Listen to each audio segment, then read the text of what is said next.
All right, let's do a Rubik's Cube practice session. So I'm basically going to go over where I'm at right now in terms of solving the Rubik's Cube under 1 minute. That's my goal.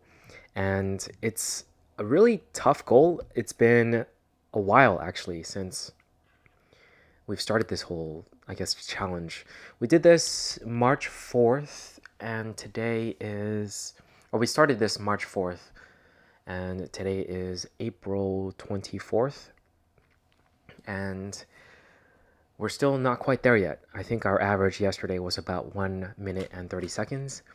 We're going to try to get that down to 1 minute as soon as possible. Today's practice session is going to be us highlighting everything we've learned so far. So, first things first, if you're a beginner, you're not going to be able to follow this whatsoever. I'll make a sort of like ultimate beginner's guide towards the end of this journey. So, maybe like a few weeks from now, it'll be out. So check that out if you want, but there's tons of resources out there. But I'm going to go over, I guess, how I did it under 1 minute once I actually get there. But for now, this is what I'm working on right now. So this is a cross. Let's go ahead and do this first. So I think I'm pretty weak at the cross right now. I don't really have like that good of a practice routine for it. So I kind of just like, I remember the tips that JPerm gave, which is, keep the cross underneath. And yeah, that's basically it. Just keep it underneath. And I just solved it right now, but it's still slow. Everything's aligned. And one thing I still have trouble with, surprisingly, is I need to remind myself that, look, here's blue, right? So that means red is going to be on the right side and orange is going to be on the left side. Right now, I pretty much always do white as the cross. I never do anything else. But green is going to be on the back side of blue, so we know that for sure. But whenever we're not facing blue, we get a little confused. We're like, okay, red is, so red is in front, so left is going to be blue, and then right is going to be green. And then when green is in the front, left is red, and right is orange. Right now we can, say it because it's easier to think of because we're thinking of it. But like when we're solving the Rubik's Cube, sometimes we need like a second to think about it.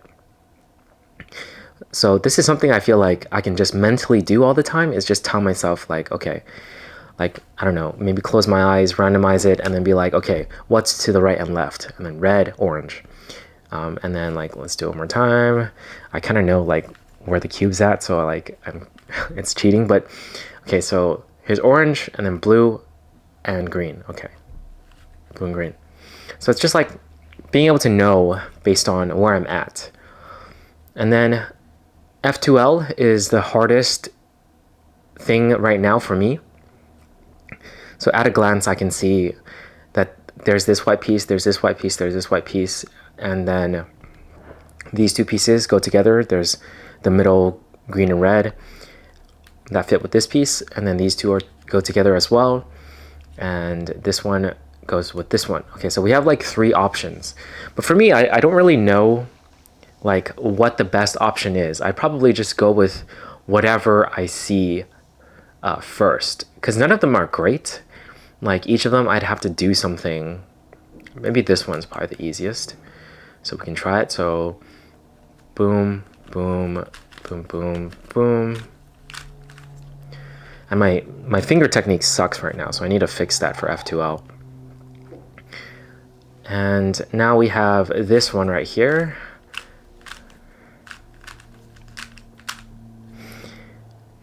And now we have this one right here. So it's one of those ones that requires multiple moves. And the last one is probably here. Okay. And sometimes I don't know how to tell if like I'm able to, no, I can't. If I'm able to like immediately do it, but I definitely can't. Like there's no combo that would work for it. So I have to like think about, probably the easiest is to put green on top. So orange needs to be there. Oh shoot. and then like that. Okay, and that's everything for F2L.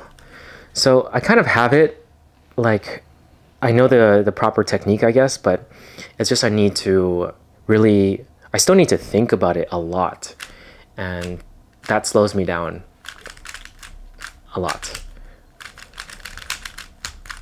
And then solving the yellow cross is super easy. Although I know there's more ways to do it, but I'm pretty content with the way that I am doing it at the moment. And then, what is this called again? When you solve the top layer? Like is it? Oh man, I can't believe I'm forgetting. There's F2L, there's OOL, and then there's, I don't know. I whatever the yellow layer is, or whatever the top layer is, like all the patterns are quite simple for me to remember as of now. I don't know if I'm using the best finger technique, but yeah. And then I never really like solving or doing the diagonal one. I much prefer the other one. So this one,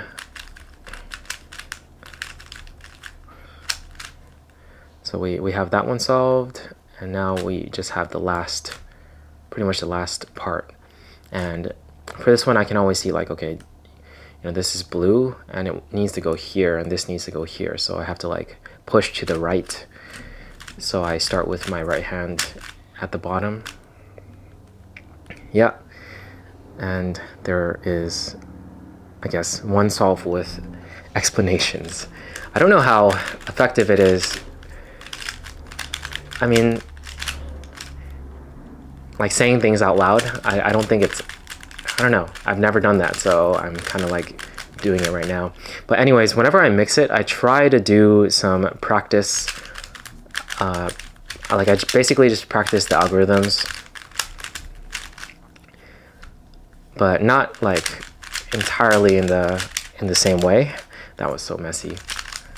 Every single time, like I do different ones, and then you know, just randomize as well. But basically I just practice a lot of the algorithms at the end, and also like, let's say there, that was one of the ones for the top layer. Okay, let's go ahead and do this again, and I'll try to be less explainy and more like focused on actually solving it. Okay, so we get 15 seconds. I can see the time here, so I'll start in 10 seconds. But I can see that I didn't mix it well, so these two are right here. They can just both go under. And then green is over here, blue is over here. Let's go for it. And then we want green. No, that's the wrong position. And then we want blue. Okay, that's the first two. And then we're on green layer, so this is the white one we can see. I feel like we just need to separate this once, and then I think we needlessly moved it out of the way, but that's fine. And then now we're looking for red and blue, which is here. And we got lucky with that one. And blue and orange is here. Yeah, there's no possibility of it. Okay, yeah. We want it to be blue, so that is actually the correct spot. And these two need to be split up. Okay, that's first two layers. And then we have the 8.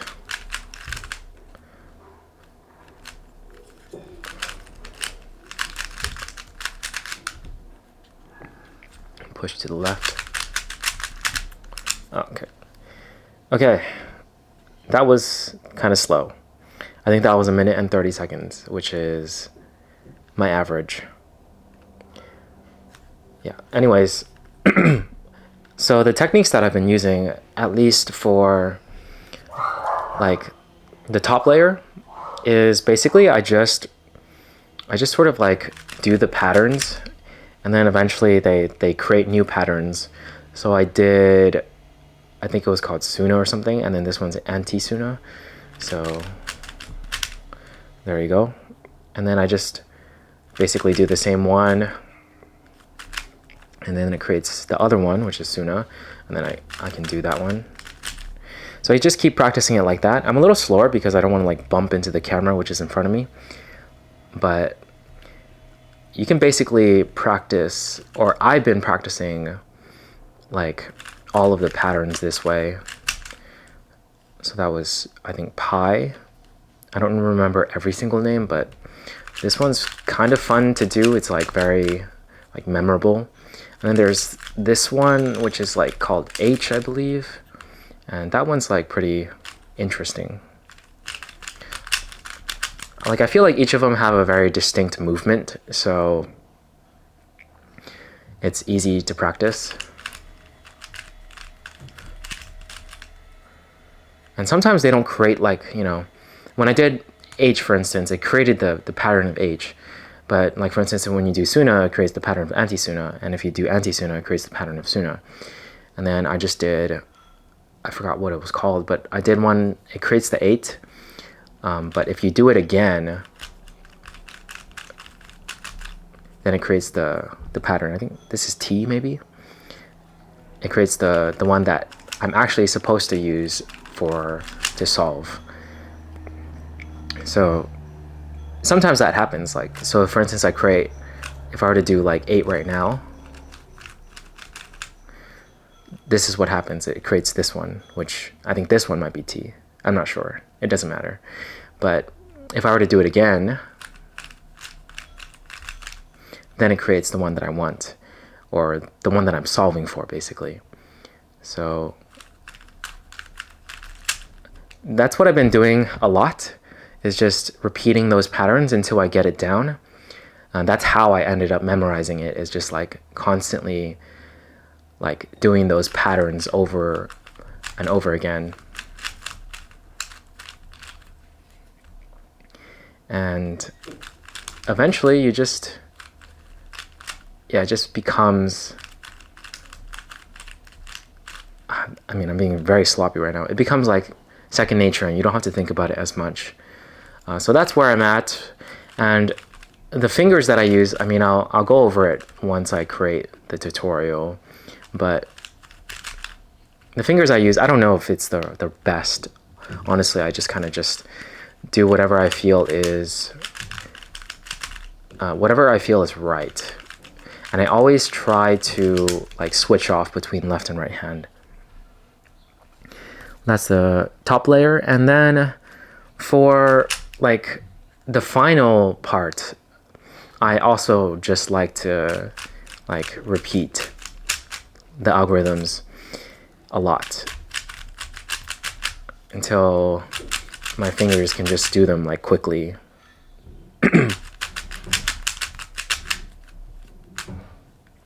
But yeah, it's been quite the journey, just doing this a lot.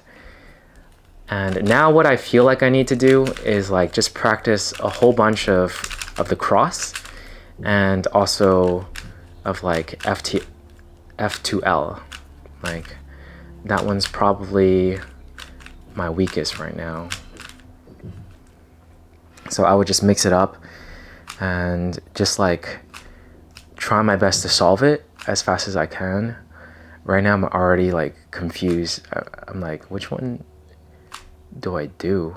Which one can I do? I feel like I can do none of them, which is weird. This one I can do.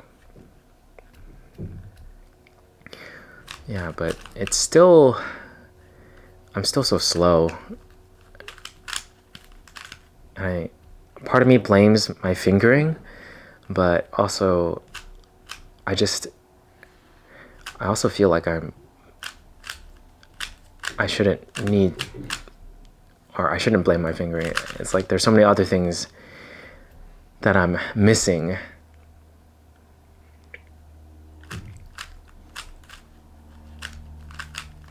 Oh, wrong slot.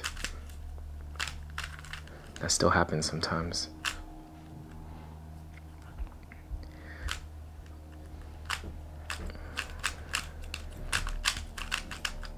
Okay, yeah, pretty slow.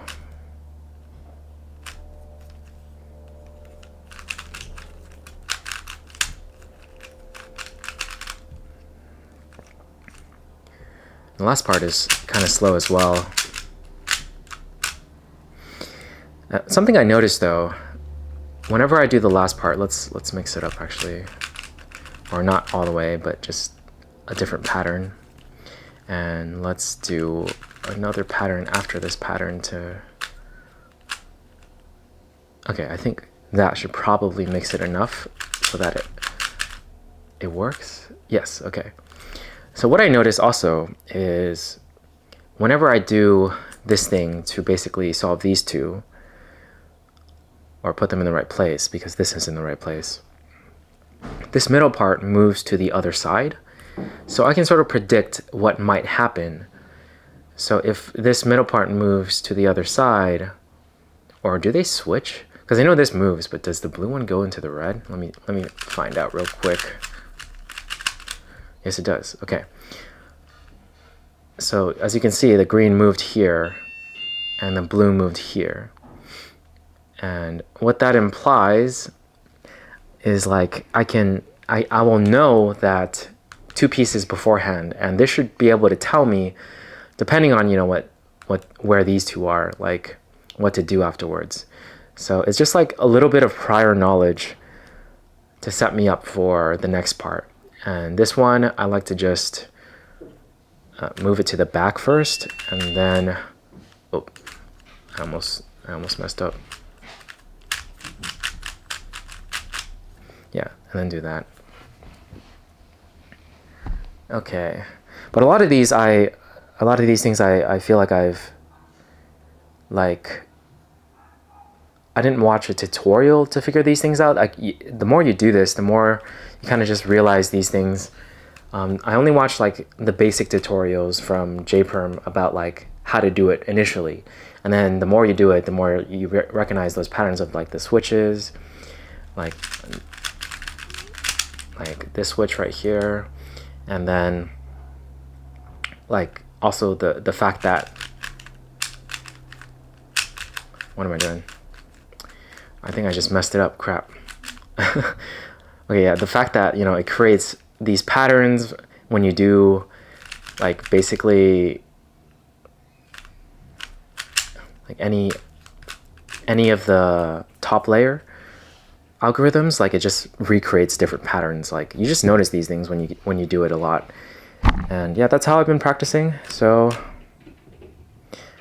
yeah, I think this is pretty much it. I feel like there's not really a point to recording more, but this is where I'm at, and I'm just going to keep practicing F2L, because I feel like that's where I'm the slowest and where the bottleneck is in terms of being able to actually solve it under 1 minute. I've solved it under 1 minute a couple times, actually twice now, but sometimes it requires some luck. Like the F2L has to be like really easy. But anyways, let's mix it up and just do it one more time. I'm not really mixing it very well right now. I'm like looking at the camera also.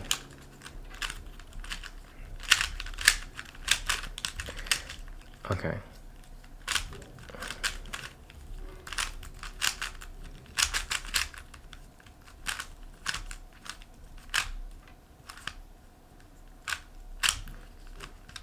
Okay, that looks pretty mixed up to me, right? Okay, let's try it. So I'll give myself 15 seconds real quick, starting now. Okay. Just looking at what I can do really quickly. The blue one's over there, so I can do that one pretty quickly. All right, I gotta go.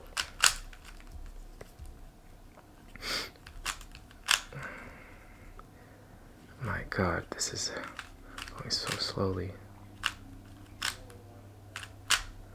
Okay.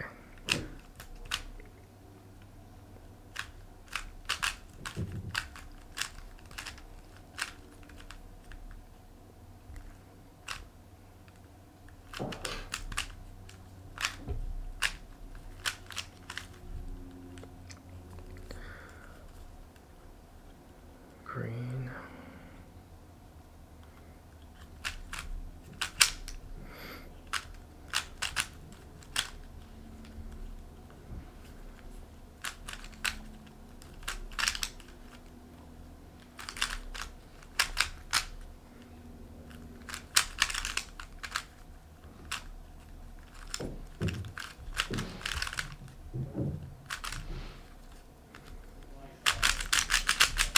All right, done. That was actually pretty close to a minute, but I also got lucky. I got to skip a step. I think that was about 1 minute and 5 seconds. But yeah, I got to skip a step, so that was nice. And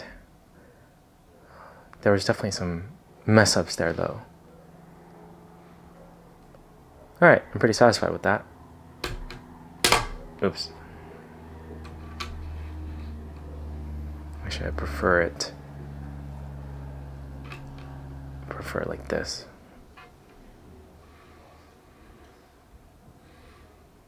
Okay. I will catch you guys in the next one.